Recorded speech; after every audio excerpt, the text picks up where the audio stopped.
Okay, accounting standard first. This is your first topic for this semester. Before that, I want to ask you about the account.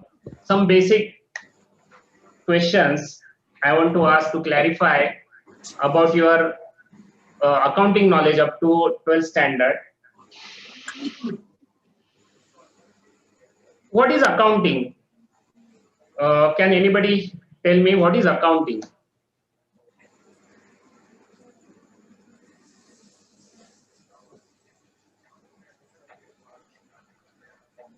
Accounting is to keep records. Which? Accounting is recorded in profit and losses account. Okay. Record of book. It is used in to start company. Okay. Sir, accounting means is the measurement, processing and communication of financial. Yes, financial.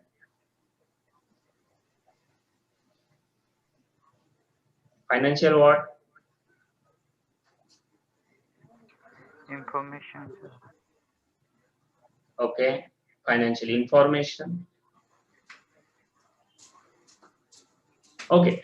Some inputs I have taken from you, that is recording, summarizing, financial information, profit and loss.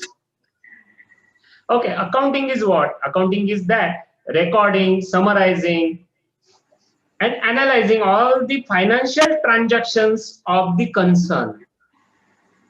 Okay, जो भी concern का financial transactions है उसका recording करना है, आपको summarising करना है, एनालाइजिंग करना है, सब जो भी मेजरमेंट रहेगा इन टर्म्स ऑफ मनी में रहेगा.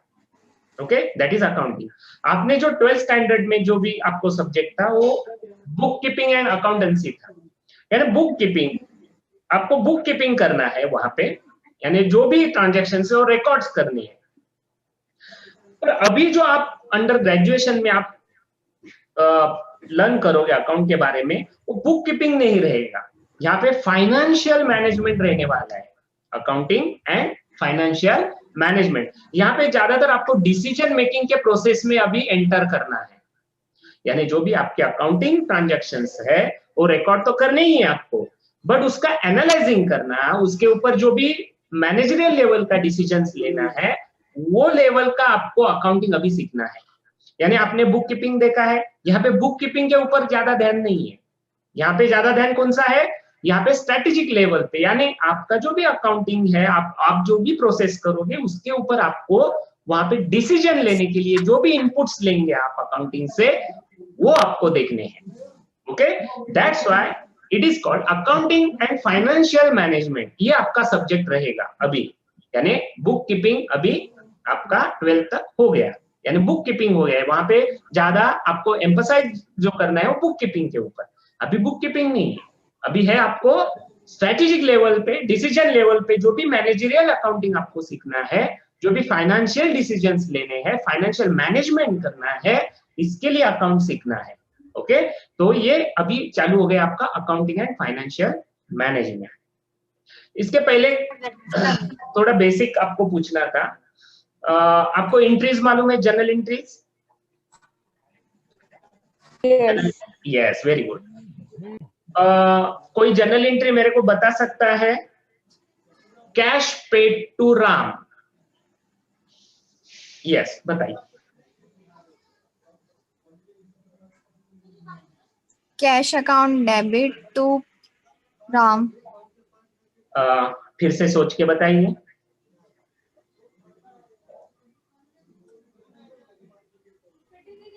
Sir, Ram to cash. Very nice. अभी राम डेबिट क्यों और कैश क्रेडिट क्यों?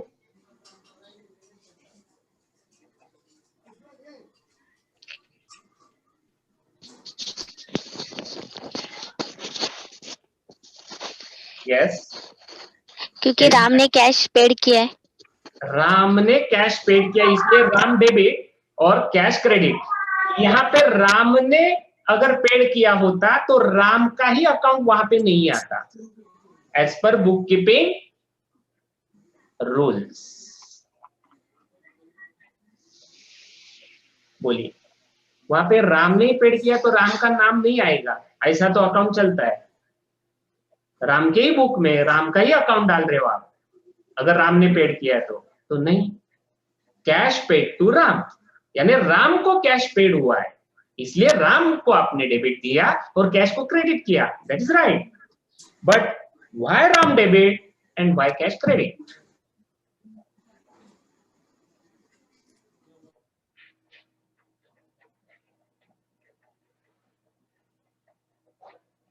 Yes,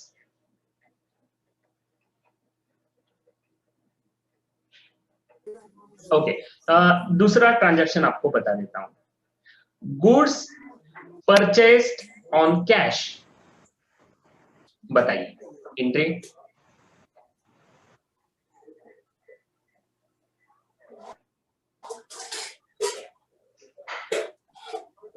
goods account debit, cash account credit.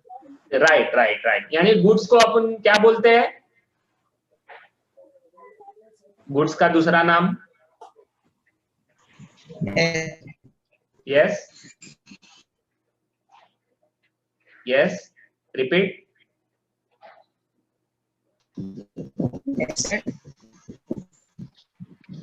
Purchase. Yes, purchases. Purchases account debit to cash, very good. Purchases account debit to cash, इसमें purchase debit ही क्यों और cash credit क्यों? Because goods are purchased means it comes in, Yeah, very nice, very and good, credit is what goes out. Goods are very nice. Yes, very good. That's the answer. There is 3 rules of accounting. Can anybody tell me what is the 3 rules? First rule, debit what comes in, credit what goes out. which rule is this? Real account. Yes, Real Real account. very nice, very nice. Real account. Second, Personal account. personal accounts rule. Debit the receiver, credit the giver. Very nice, very nice. Third rule, Nominal account. nominal account. Debit all expenses and losses and credit all income and gains. Very nice. अभी देखिए यहाँ पे आपने जो transaction लिया है purchases account debit to cash, तो purchase account real, nominal या फिर पर्सनल?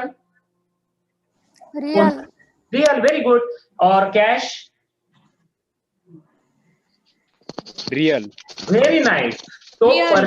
यस यस यस, तो दोनों अकाउंट रियल है, यानी रियल अकाउंट का आपको यहाँ पे रूल फॉलो करना है।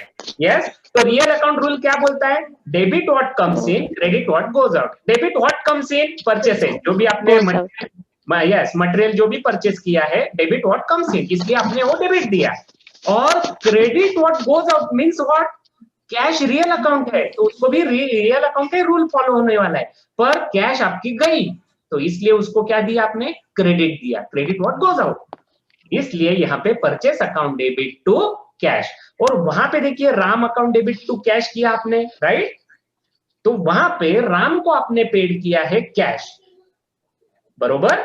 Yes. तो राम क्या है? Real, personal, Personal nominal? account. Personal account. तो Personal पर्सनल अकाउंट का रूल क्या है? Debit the receiver. Yes, debit the Debit the receiver, यानी receiver, credit the giver. Very nice. तो राम ने ये परचेस यानी कैश लिया है, तो रिसीवर कौन है? राम, तो इसलिए आपने क्या दिया उसको? डेबिट। और कैश है रियल अकाउंट, तो आपके तरफ से क्या गया? कैश गया, इसलिए आपने उसको क्या किया? Credit. Credit. Yes, debit the receiver. और दूसरा रूल कौन सा है? रियल अकाउंट का, Real account. Credit what goes out, यानी यहाँ पे 2 रूल है। दो रूल है, yes, very good. Personal and real. Yes yes, यानी आप जब तक अकाउंट के साथ हो, जब तक आपके साथ अकाउंट है, तब तक ये जो 3 रूल है कभी मत भूलो। ये 3 रूल के ऊपर ही सब है। Okay okay, now we will start accounting standard 1। Accounting standard, नाम में ही स्टैंडर्ड है, यानी इसका मतलब क्या है? जो आप अकाउंटिंग पढ़ रहे हो, जो अकाउंटिंग आपको फॉलो करना है, कंपनी में फॉलो करना है, ऑर्गेनाइजेशन में फॉलो करना है, एंटाइटी में फॉलो करना है, पर्सनली आपको फॉलो करना है, तब एक स्टैंडर्ड आपको मेंटेन करना होता है, that is called accounting standard. अगर आपने अकाउंटिंग स्टैंडर्ड नहीं फॉलो किया तो हर एक ऑर्गेनाइजेशन का, हर एक एंटाइटी का, हर एक इंडिविजुअल का अकाउंट अलग अलग दिखेगा, राइट? तो इसलिए वहां पे आपको अकाउंटिंग स्टैंडर्ड फॉलो करना जरूरी है। Okay, what is accounting standard? A standard means generally accepted model और एन आइडियल, यानी जो भी जनरली एक्सेप्टेड है, जो भी मॉडल ऐसा हो कि जनरली एक्सेप्टेड, कहीं पे भी यानी पब्लिक में एक्सेप्टेड है, तो उसको बोलते हैं स्टैंडर्ड। ओके, तो अकाउंटिंग स्टैंडर्ड क्या है? Accounting standard means generally accepted model accounting principle, यानी आपका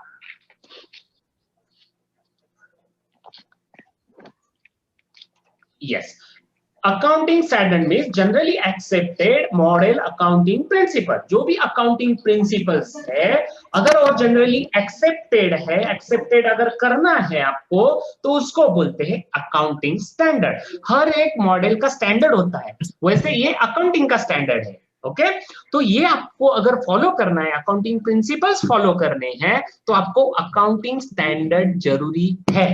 ओके, तो accounting standards are written document, ये रिटन डॉक्यूमेंट होगा accounting standard, okay, containing the generally accepted accounting principles. GAAP, अगर आपको एमसीक्यू में पूछा जाए what is stand for GAAP, GAAP means generally accepted accounting principles, ये याद रखो, यानी जहां पे जनरली एक्सेप्टेड प्रिंसिपल है उसको बोलते हैं gap.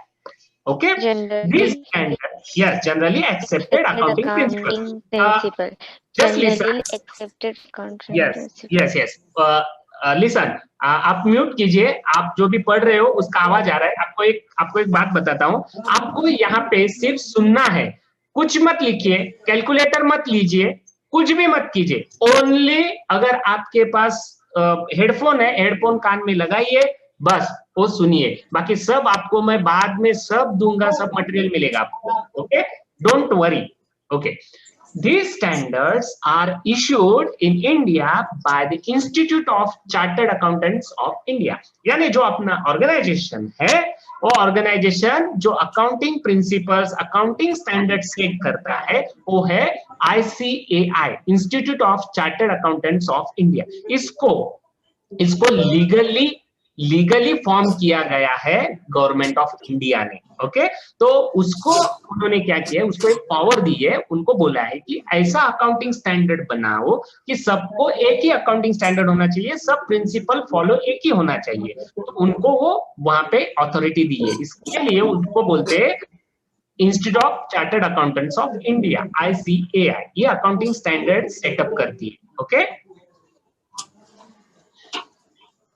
the ICAI constituted on Accounting Standard Board in 1977, यानी 1977 में ASB accounting standard board form हुआ, यानी ये भी आपको एमसीक्यू में पूछा जा सकता है।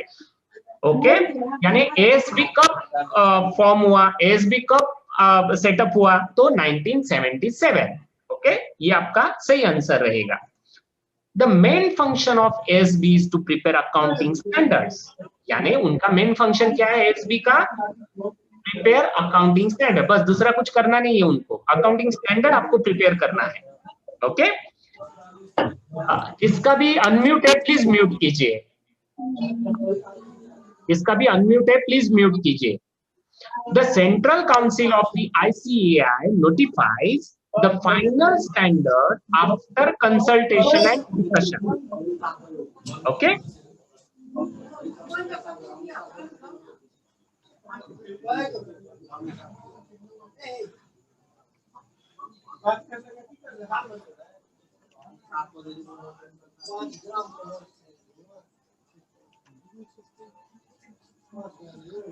शारदा कर, Yes, sir. हाँ, आपका Yes. अनम्यूट कीजिए please.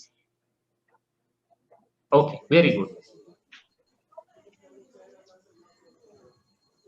The Central Council of the ICA notifies the final standard after consultation and discussion. यानी वो स्टैंडर्ड जो है वो तब सेटअप होता है सेंट्रल काउंसिल में जब वो स्टैंडर्ड्स कंसल्टेशन डिस्कशन ये सब करने के बाद फाइनल होता है, ना कि आईसीए बोलेगा वैसा होगा. No, it is not followed by the monopoly, it is followed by the consultation and discussion. अगर कंसल्टेशन डिस्कशन हो गया आपका और बाद में वो जाके फाइनल हो जाता है, अदरवाइज वो स्टैंडर्ड बोर्ड फाइनल नहीं करता है. Okay, next, factors are considered while setting accounting standard. यानी अकाउंटिंग स्टैंडर्ड सेटिंग अप करते हुए कौन से फैक्टर आपको कंसिडर करने हैं? तो Indian laws, customs, business environment, ये आपको फॉलो करना जरूरी है. अगर आप अकाउंटिंग स्टैंडर्ड वहां पे सेटअप कर रहे हो तो आपको इंडियन लॉ मालूम होना चाहिए, वहां पे कस्टम्स क्या क्या है, रीति रिवाज क्या है, प्रथा क्या है, वो मालूम होना चाहिए. बिजनेस एनवायरनमेंट, यानी वहां पे बिजनेस एनवायरनमेंट कैसा है वो आपको मालूम होना चाहिए. यानी ये सब जो है ये अकाउंटिंग स्टैंडर्ड सेटअप करने के लिए जरूरी है. Okay, next, the international accounting standard issued by international accounting standard board. यानी जैसे अपन इंडिया का जैसे अकाउंटिंग स्टैंडर्ड बोर्ड है, जैसे आईसीएआई वहां पे सेटअप करता है, वैसे ही same international accounting standard board है. वो इंटरनेशनल अकाउंटिंग स्टैंडर्ड बोर्ड जो है वहां पे क्या करता है, वहां पे वो सब सेटअप करता है. यानी उनका भी इनपुट आपको लेना चाहिए. जब आप सेटिंग करते हो अकाउंटिंग स्टैंडर्ड तब उनका भी आपको इनपुट लेना जरूरी है. Yes, this is also factor to be considered. The purposes and limitation of published final accounts. यानी यहाँ पे जो भी फाइनल अकाउंट्स रहेंगे उसके लिमिटेशंस है, उसके पर्पसेस है. जो फाइनल अकाउंट आप बनाते हो वो उसके पर्पसेस लिमिटेशंस वो आपको मालूम होने चाहिए कि जो फाइनल अकाउंट आप बना रहे हो उसकी लिमिटेशंस क्या है, क्यों बनाया है. शारदा कर्ण, Yes, sir. फिर से हो रहा है अनम्यूट. No, sir. Mute है मेरा. अभी तो चालू है यहाँ पे. Network problem है, sir. ओके, नहीं नहीं नहीं, पर म्यूट कीजिए please.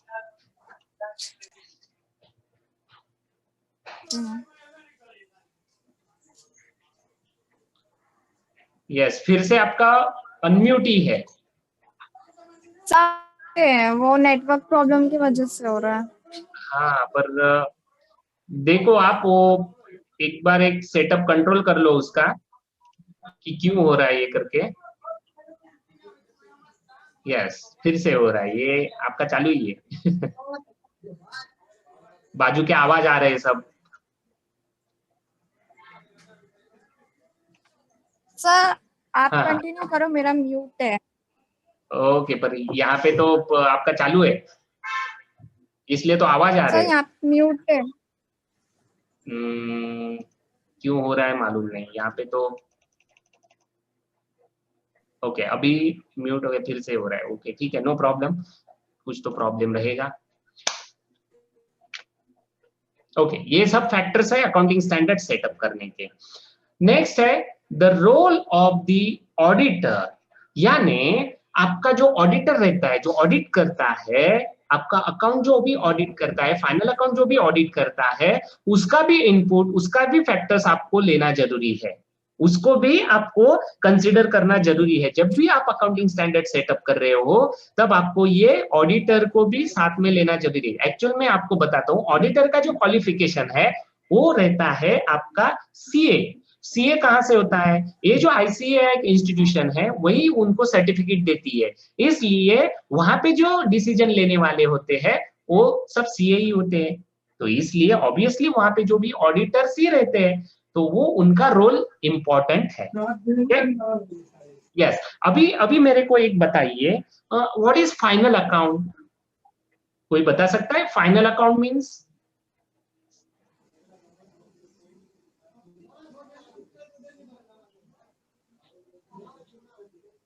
Yes. What is final account?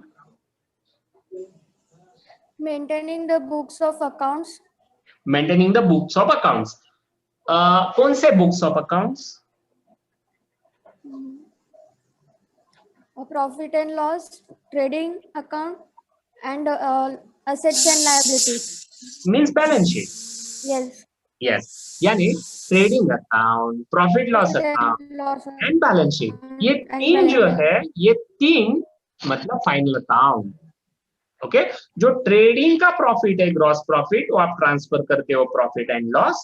Profit and loss का जो भी नेट प्रॉफिट रहेगा, लॉस भी रह सकता है, ऐसा नहीं है प्रॉफिट ही रह सकता है, ये ट्रांसफर करते हो आप बैलेंस शीट लायबिलिटी साइड, यानी कैपिटल में आप लेस ऐड करते हो और बाद में जाके आपका असेट और लायबिलिटी मैच करते हो, यानी बैलेंस शीट आपका टोटल करते हो.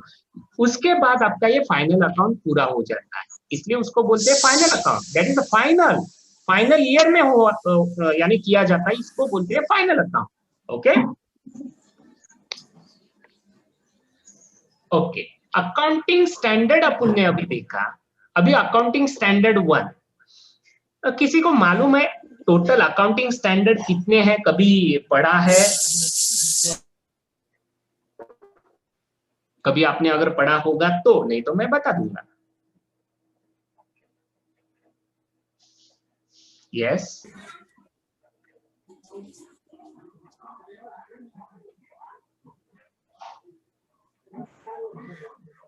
यस. टोटल अकाउंटिंग स्टैंडर्ड आपके है 32. ओके. तो 32 में से 29 कंपलसरी है सबको और 3 जो है मैंडेटरी नहीं है. वो आपको आपके ऊपर है, आपकी चॉइस के ऊपर है, चॉइस बेस है वो. 29 are compulsory and 3 are not compulsory. Okay. तो टोटल है आपके पास अकाउंटिंग स्टैंडर्ड 32. उसमें से आपको अकाउंटिंग स्टैंडर्ड फर्स्ट आपको सीखना है, that is disclosure of accounting policies. ये आपको सीखना है. ओके. तो accounting standard first, disclosure of accounting policies issued by the Institute of Chartered Accountants of India deals with the disclosure of significant policies followed in. Initially accounting standard 1 was recommendatory but now it is mandatory. Okay. यानी जो accounting standard 1 है वो accounting disclosure of accounting policies है. Okay. किसने setup किया ये? Institute of chartered accountant of India, ICAI यानी. Okay. ये सिग्निफिकेंट पॉलिसीज है क्योंकि जब भी आप अकाउंट स्टार्ट करोगे, ये जो अकाउंटिंग स्टैंडर्ड 1 है यही आपको पहले फॉलो करना होगा. ओके. जो भी प्रिंसिपल्स है अकाउंटिंग के, ये फॉलो करने होंगे. तो ये जब भी उन्होंने सेटअप किया था तब ये रिकमेंडेटरी था, यानी रिकमेंड किया था उन्होंने, ये फॉलो करो करके. अभी ये क्या हो गया है? Compulsory, mandatory. ओके. तो accounting standard 1 is mandatory for all entities, all concern. Okay. तो ये भी आपको एमसीक्यू में आ सकता है. ओके. तो कौन सा स्टैंडर्ड है जो मैंडेटरी है, या फिर आपको वहां पे बता दिया जा सकता है accounting standard 1 is compulsory as per set up by which institution? ICAI. Okay. ये ऐसे कई क्वेश्चंस रह सकते हैं आपको एमसीक्यूज में. Okay. It must be followed by all concern, सबको ये फॉलो करना ही होगा. ओके. अभी समझो ये अकाउंटिंग स्टैंडर्ड जो है ये फॉलो करना क्यों जरूरी है सबको? क्योंकि जब भी आप किसी कंट्री में अकाउंटिंग रिपोर्ट्स करते हो, तब अगर समझो वहां पे इंडिविजुअल्स है, कंपनी है, ऑर्गेनाइजेशन है, उन्होंने समझो अलग अलग अकाउंटिंग रूल्स फॉलो किया, अलग अलग उनका अकाउंटिंग रिकॉर्डिंग हो रहा है. जैसे अपन ने अभी तक सीखा है ट्रेडिंग अकाउंट है, प्रॉफिट लॉस है और बैलेंस शीट है, उन्होंने अलग ही कुछ कर दिया. तो फिर प्रॉब्लम क्या हो जाएगा? आपको जो भी कंपेयर करना है, समझो year first two year second आपको कंपेयर करना है आपका परफॉर्मेंस, तो वो गलत हो जाएगा. सेकंड थिंग, एक कंपनी है, ए कंपनी और बी कंपनी, ए और बी कंपनी में कौन सा कंपनी अच्छा चल रहा है वो आपको अगर कंपेयर करना होगा तो गलत हो जाएगा। क्यों? क्योंकि ए अलग ही चल रहा है, बी अलग ही चल रहा है, तो परफॉर्मेंस कैसे मैच करने वाले हो? समझो आपका रनिंग है, आपको रनिंग की कंपटीशन है, अगर समझो वहां पे दो लोगों को आपने खड़ा किया, उनको बोला है 200 मीटर आपको रन करना है, ए को बोला आपने, और बी को बोला आपने 200 मीटर रन करना है, तो आप ए और बी की कैपेसिटी कैसे मेजरमेंट कर सकते हो? क्योंकि आपको क्या करना पड़ेगा, ए और बी दोनों को भी 100 मीटर ही देना पड़ेगा या फिर 200 मीटर देना पड़ेगा। वहां पे परफॉर्मेंस कैसे मेजर होगा? नहीं। अगर अलग अलग मीटर्स हो तो आप परफॉर्मेंस मेजरमेंट नहीं कर सकते, एक ही आपको मीटर देना पड़ेगा दोनों को, 100 मीटर 100 मीटर, और लगाओ कंपटीशन, फिर देखोगे आप कि कौन अच्छा रन कर सकता है, कौन अच्छा कंपटीशन वहां पे जीत सकता है, किसकी कैपेसिटी अच्छी है। वो कब पता चलेगा? जब आपका मेजरमेंट एक ही हो, स्टैंडर्ड आपने सेट किया 100 मीटर, 100 मीटर ही होना चाहिए। वैसे ही अकाउंटिंग स्टैंडर्ड का भी एक स्टैंडर्ड होना चाहिए, पॉलिसी एक ही होनी चाहिए, तभी जाके आप वहां पे परफॉर्मेंस मेजरमेंट कर सकते हो। इसलिए accounting standard is important for every concern. Okay, the disclosure of the accounting policy followed is required by law in some cases में required by law है, यानी लॉ के हिसाब से, कायदे के हिसाब से इंपॉर्टेंट है। कंपनी एक्ट है, इनकम टैक्स एक्ट है, ये जो एक्ट है ये एक्ट जरूरी है। ओके, ये एक्ट के हिसाब से आपका अकाउंटिंग पॉलिसी फॉलो करना जरूरी है। Okay, fundamental accounting assumptions. The following have been generally accepted as fundamental accounting assumptions. I think you have learned in 11th standard. I think कौन से assumption, एक आध assumption आप बता सकते हैं? Yes, can anybody tell me any one assumption? I think you have learned in 11th standard. Yes, can anybody tell me?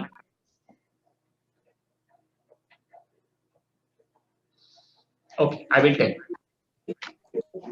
So consistency. Yes, very nice, very good.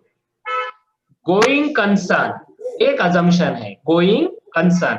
इसका मतलब क्या है? जब भी आप अकाउंटिंग पॉलिसीज फॉलो कर रहे हो, जब भी अकाउंटिंग स्टैंडर्ड फॉलो कर रहे हो, तब ऐसा समझा जाता है, assumptions में समझा जाता है। क्या समझा जाता है? जैसे आपके बारे में समझा जाता है, आप स्टूडेंट हो, आप इंटेलिजेंट हो, आप यहाँ पे जो भी आप अभी लेक्चर सुन रहे हो, सब अकाउंटिंग के सब यानी मैं ऐसा अज्यूम करता हूँ कि सब आप एकदम प्रोफिशिएंसी है आपकी अकाउंटेंसी में, आप अकाउंट के बारे में सब जानते हो, ऐसा मैं अज्यूम करके ही आगे जा रहा हूँ। ये होता है अजम्पशन। ओके, तो इसलिए यहाँ पे जब भी अकाउंटिंग स्टैंडर्ड सेटअप करना है, अकाउंटिंग स्टैंडर्ड फॉलो करना है, अकाउंटिंग पॉलिसी फॉलो करना है, तब आपको एक एज्यूम करना जरूरी है, दैट इज अजम्पशन। और अजम्पशन क्या है? एक है going concern. Going concern means what? The concern is normally viewed as going concern, that is as continuing in operation in future.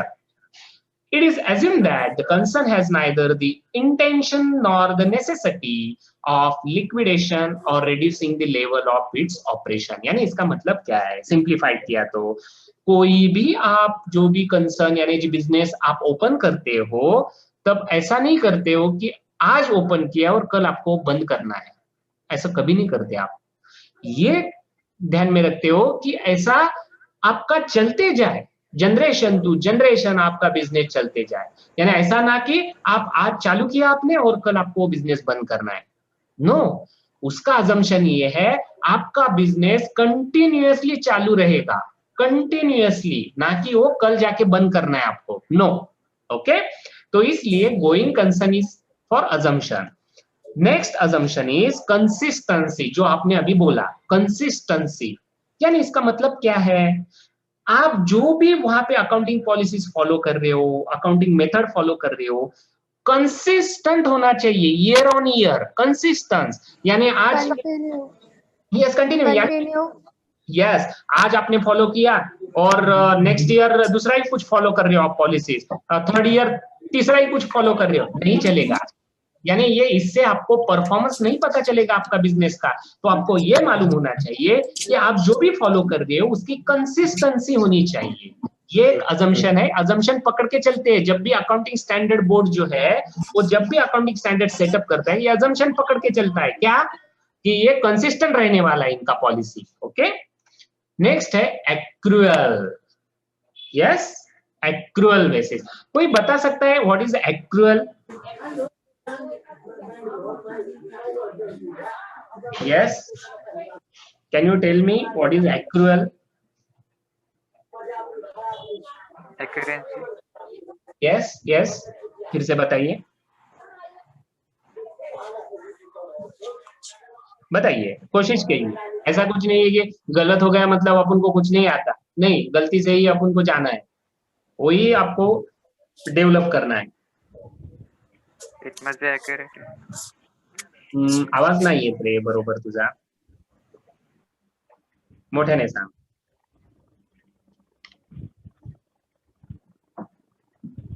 Okay, सांगतो मी आता बघा actual. Should be the same one. Should not change every time. No no, listen, accrual means आपका जो भी accounting, जो भी expenses आप profit and loss में लेते हो, वहां पे ये देखा नहीं जाता कि आपने वो पेड किया है या नहीं। आप वहां पे लेते हो, समझो वहां पे रेंट है, रेंट, और रेंट है आपका पूरा साल का रेंट है 12 महीने का, और आपने 6 महीने का रेंट पेड किया है, राइट। और जो 6 महीने का रेंट है आप क्या दिखाते हो, जो रह गया और 6 महीने का रेंट? आउटस्टैंडिंग। वेरी गुड, यानी आप वहां पे क्या करते हो, आउटस्टैंडिंग दिखाते हो, यानी पूरे साल का ही वहां पे होता है ना टोटल। समझो 1000 आपका महीने का है, तो टोटल हो गया 12,000, 12 मंथ का। आपने पेड किया है कितना, 6,000, और 6,000 बाकी था आपका। आपने क्या किया, वो आउटस्टैंडिंग किया, और 6,000 आपने पेड किया और 6,000 आउटस्टैंडिंग किया, ऐड किया उसमें, तो ऑब्वियसली टोटल कितने दिखने वाली है आपको, 12,000। आपने पेड तो नहीं किया है 6,000, पर दिख रही है टोटल कितनी, 12,000।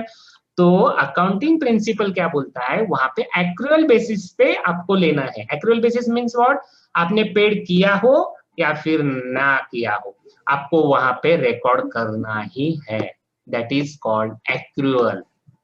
ओके, आपको वहां पे पेड करना ही है, यानी पेड नहीं, आपको वहां पे रिकॉर्ड दिखाना ही है, तो उसको बोलते हैं accrual. Okay, revenues and costs are accrued, that is recorded as they are earned or incurred and not as money is received or paid.